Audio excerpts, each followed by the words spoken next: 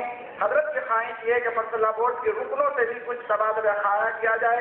लिहाजा हजरत की ख्वाहिश के मुताबिक हम कलकत्ता से तशरीफ लाए हुए हाजी मंसूर अहमद साहब से दरख्वास्त करते हैं उन चंद मिनटों में अपने ख्यालात का इजहार फरमाएं।